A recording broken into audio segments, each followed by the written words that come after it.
Calvin Reese was 37 years old the morning his wife walked into the glass lobby of the Meridian Tower on Peachtree Street in Atlanta, Georgia, smiled at the receptionist who had worked there for 11 years, rode the elevator to the 9th floor, sat down at her desk at Halcyon Realty Group, and had a process server meet her in the 3rd floor conference room at 10 in the morning to hand her husband divorce papers at his place of employment. She had chosen that location deliberately. She had chosen it the way certain people choose things, for the statement it made, for the audience it provided, for the particular kind of humiliation that required witnesses. What Renee Reese, née Fontaine, had not done, not in 7 years of marriage, not in 4 years of working in that building, was ask a single question about the name on the deed. The building had a management company. The management company had an address. The address was a law firm. Law firms handled things for people. Renee Fontaine was not the kind of woman who asked questions about the infrastructure of the room she was standing in. She was the kind of woman who assumed the room existed for her benefit. The name on the deed, filed with Fulton County in 2017, was Calvin D. Reese Trust. The building, all 12 stories, the lobby with the Brazilian slate floors, the parking deck with 340 spaces, the retail tenants on floors 1 and 2, and the 11 commercial suites above them, had been his since the year before he ever introduced himself to her at a rooftop fundraiser in Midtown. He had told her he was a property manager. He had not been wrong. She had filed for divorce at work. What she had not understood was whose work it was. That understanding would take approximately 6 weeks to arrive. When it did, it would cost Renee Fontaine her employment, her legal strategy, her professional license, and the $400,000 she had already moved. What happened next would cost her everything she had already spent. Before we jump into the story, comment where in the world you are watching from and subscribe, because tomorrow's story is one you need to hear. The light that came into Calvin Reese's office at 6:45 in the morning had a particular quality he had learned to associate with good thinking. It came in from the east, through the window that faced the kind of Atlanta skyline that looked, at that hour, like it was still deciding what kind of day to have. Calvin had no such ambivalence. He had been up since 5. He had already run 4 miles. His coffee was in a plain white mug on the corner of his desk, and he was reading a structural assessment report for a building in Decatur he had been considering for 2 years. His office was on the 11th floor. It was not large. It had a desk, a bookcase with actual books in it, a standing lamp, and on the wall behind him, a framed blueprint of the Meridian Tower. Not a photograph of the building, but the original architectural drawing, mounted without a mat, the pencil line still faintly visible under the reproduction. His property manager, a man named Dennis, had given it to him when the acquisition closed. Calvin had kept it there because it reminded him of what a building looked like before anyone decided what to do with it. He had been doing this work, acquiring, holding, repositioning commercial property, since he was 26 years old, when his uncle Raymond had handed him a manila envelope containing the deed to a small strip mall in College Park, and said, "Your grandfather bought this for $11,000 in 1974. Don't be stupid with it." He had not been stupid with it. He had sold it 6 years later for a number that let him buy the Meridian Tower and 3 other properties in a single calendar year. His grandfather, Elias Reese, had driven a city bus for 31 years. He had bought property the way other men bought insurance, quietly, consistently, without announcing it. He had told Calvin once, sitting on the porch of his house in Vine City with a glass of sweet tea and the particular stillness of a man who had already made his decisions, the man who owns the ground never has to explain himself to the man who rents it. Calvin had written that down. He had thought about it most days since. He had met Renee at a fundraiser for an arts nonprofit in 2016. She was in real estate sales, sharp and socially fluent, the kind of woman who worked a room without appearing to. She had approached him. He had noticed that. And the conversation had been quick and interesting, and she had made him laugh twice, which was not an easy thing to do at a fundraiser. They dated for 8 months. He had been careful, in the way he was careful about everything, to let the relationship establish itself on its own pace. He had told her he managed properties for a private investment group. This was accurate. He had not told her he was the investment group. She had not asked. They married in the fall of 2017 at a small ceremony at a venue in Buckhead. His mother, Eugenia, had worn a plum-colored dress and cried at all the right moments and taken Renee's hands in the receiving line and said something that made Renee laugh. It was a good day. For a while, many of them were. The trouble, when he later went looking for it, had always been there in the same way a settlement crack is there, present from the beginning. Visible if you knew where to look, only alarming when you finally looked. The signal came on a Tuesday morning in late October, 3 years before the divorce papers arrived, in the form of a quarterly report from his property management system. A flag in the Meridian Towers lease roll. A tenant in Suite 9C. Halcyon Realty Group, where Renee had worked for 4 years, had been sent a lease renewal offer 6 months prior. The response had been routed through an intermediary he did not recognize. The intermediary had negotiated a 12% reduction in base rent and a 2-year extension at the reduced rate, signed off by a representative of the building's management company. The management company's representative, who had approved the amendment, was listed. In the document as R. Fontaine, Calvin set his coffee down. He looked at the name for a long time. Then he opened a new folder. He did not move fast. Fast was how you got the surface of a thing. He had learned this the way he had learned most things worth knowing, from watching what happened to other people when they got impatient. He started with the lease amendment.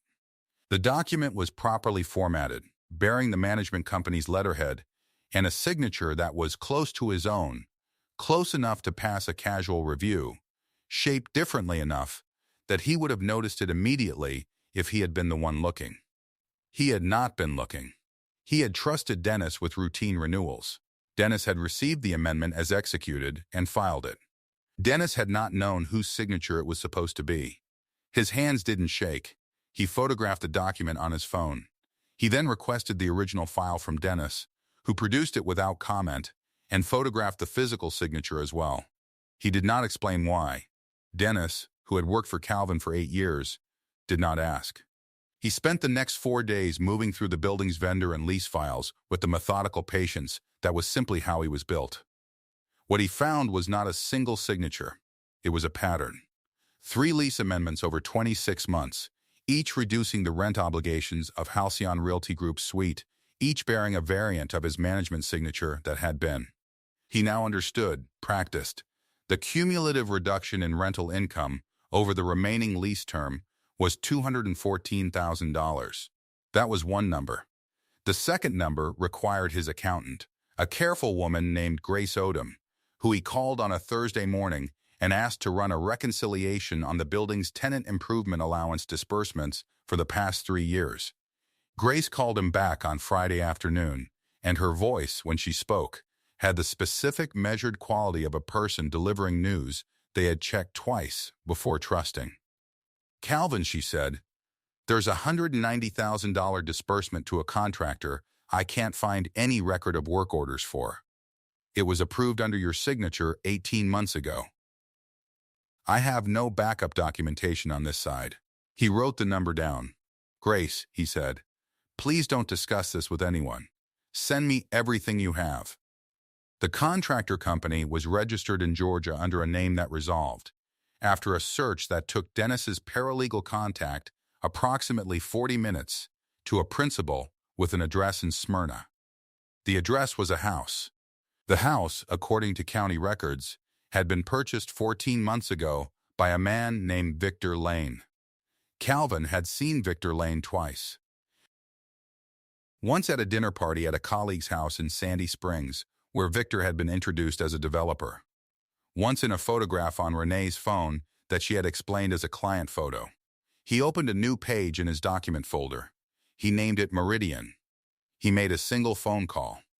The number was for a woman named Claudette Marsh, who was a commercial real estate attorney and who had drafted the original trust instrument that held the Meridian Tower, and who had, at various points over the past decade, told him things he needed to hear with the directness of someone charging him for the hour and unwilling to waste either of their time. "I need to sit down with you," he said. "And I need it to be before the end of the week."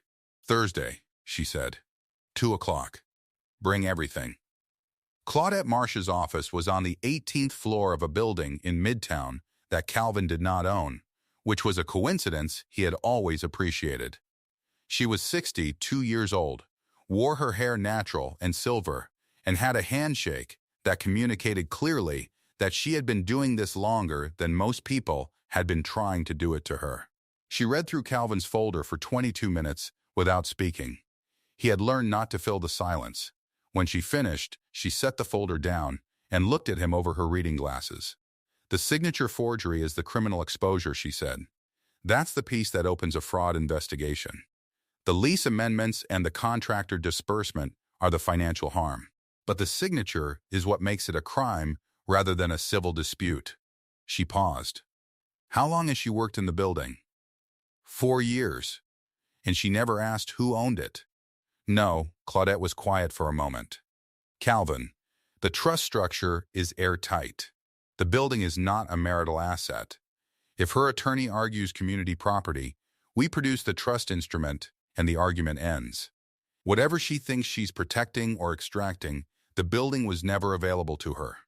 She folded her hands. "What I want you to understand is that her legal exposure here is significant. Forgery, fraud, potentially conspiracy if Lane was acting with her coordination. You did not cause this. You can choose how much of it you activate."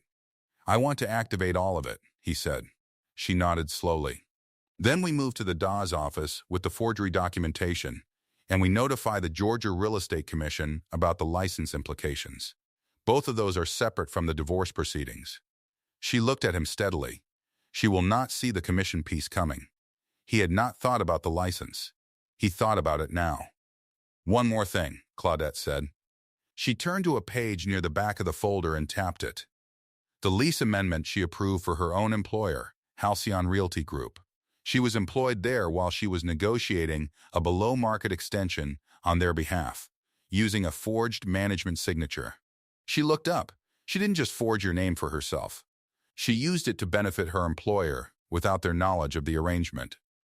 Which means Halcyon has exposure too. "And when they find out, they'll cut her loose," Calvin said. "Immediately and completely," Claudette said. "That's your sequence. The commission, then Halcyon, then the DA and the divorce proceedings run alongside all three." He drove through Atlanta in the late afternoon, through the grid of streets he had been learning since he was a boy in the back of his grandfather's car, and thought about the way a building looks before it becomes anything. All that potential, all that structure, waiting for someone to understand what it was for. He thought about his grandfather on the porch in Vine City. He thought about what it meant to own the ground. That evening he came home to the house on Collier Road and set his briefcase by the door and washed his hands and asked Renee if she wanted to order from the Thai place. She said yes. He ordered enough for 2. They watched television. He asked her about her week. She told him about a listing in Buckhead. He said that sounded promising. He poured her a glass of wine and poured himself a glass of water and went to bed at 10. Real power operated in quiet rooms. The process server had come to the Meridian Tower at 10 in the morning on a Wednesday in November, and Renee had clearly arranged it for effect. She had told 2 colleagues she was expecting paperwork, which meant by 10:15 the news had spread to the 9th floor, with the efficiency that only professional environments and organic indiscretion could produce together. What she had not known was that Calvin had been in the building since 7:45. He had an ownership meeting with Dennis at 8, and a call with his accountant at 9:30, and a standing weekly review at 11. He was, as he was almost every Wednesday, in his office on the 11th floor. The process server found him there. He accepted the envelope, thanked the server, and set the papers on his desk beside his coffee. He read them. They were thorough.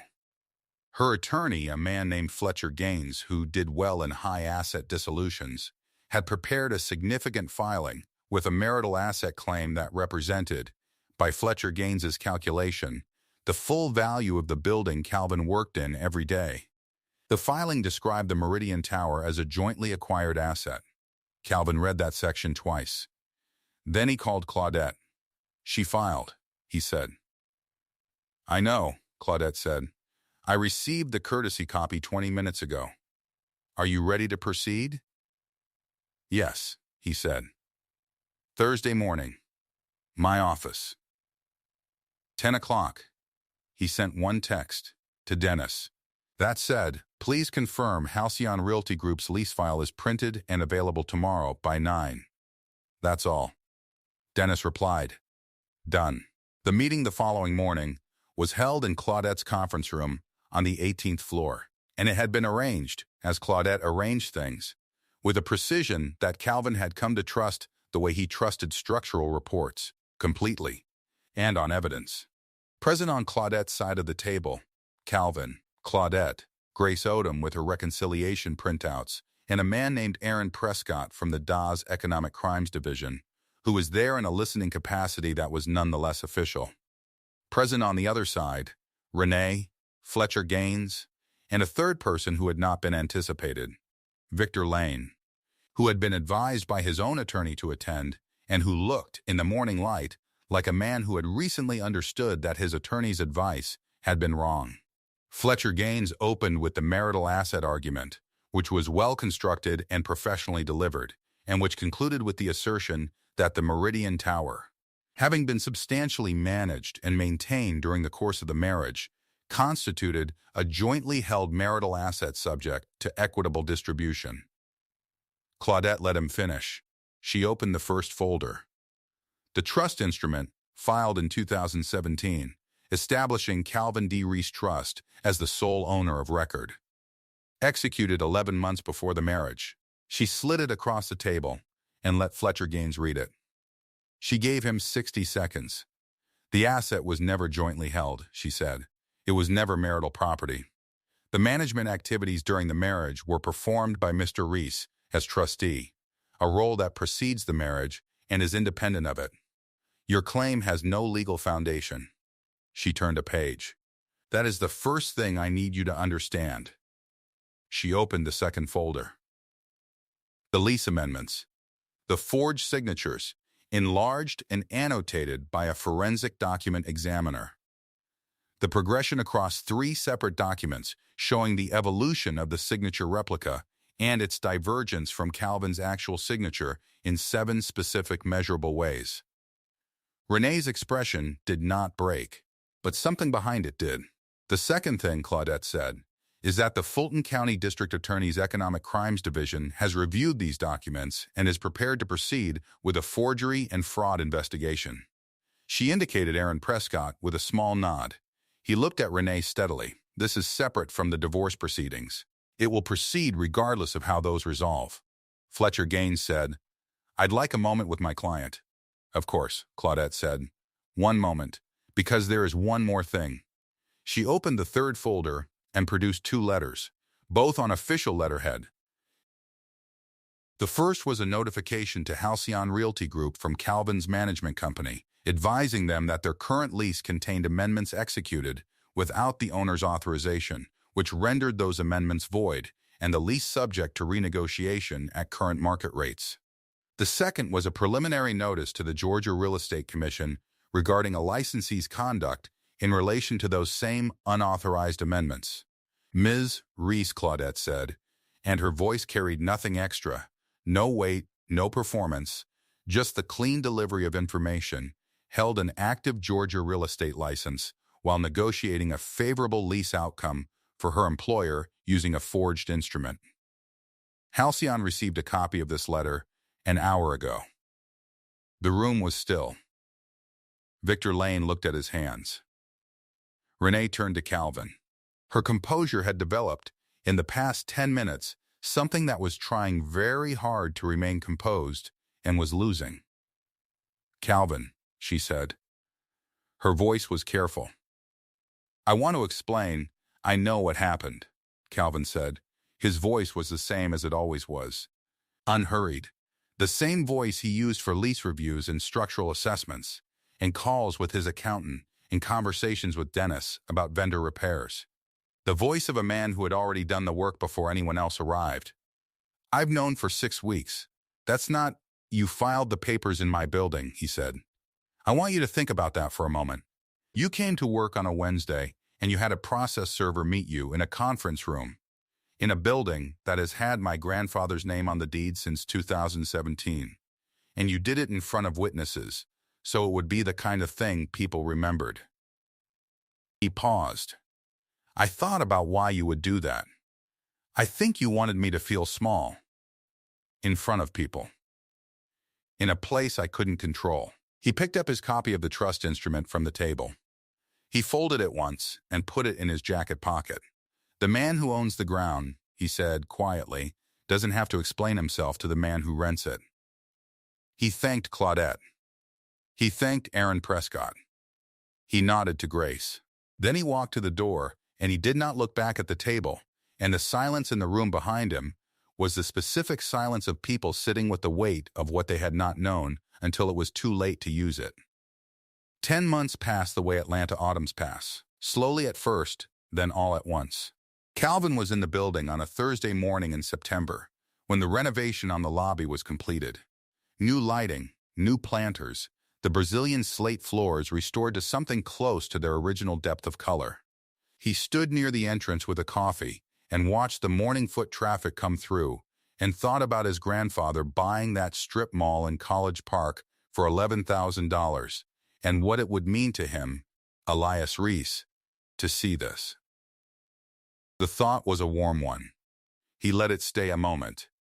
He had, in the past 10 months, acquired 2 additional properties, a mixed-use development in the Old Fourth Ward and a warehouse complex in East Point that he was positioning for adaptive reuse. His portfolio had expanded to 14 properties across 3 states. He had hired 2 additional staff members. He had begun a mentorship program for young investors from Atlanta's historically Black neighborhoods, meeting with a group of 8 every other Saturday morning at a conference room in the Meridian Tower. He had started it, he told them at the first session, because someone had handed him a deed once and told him not to be stupid with it. He wanted to extend the chain. His mother, Eugenia, had told him at dinner in April, with the directness she had always reserved for the things that mattered, that he seemed lighter. He had agreed that he felt lighter. It was Dennis who had told him about Renee, in the way Dennis told him operational things, efficiently and without sentiment. The Georgia Real Estate Commission had suspended her license pending a full review. Halcyon Realty had terminated her employment the same week the commission notice arrived.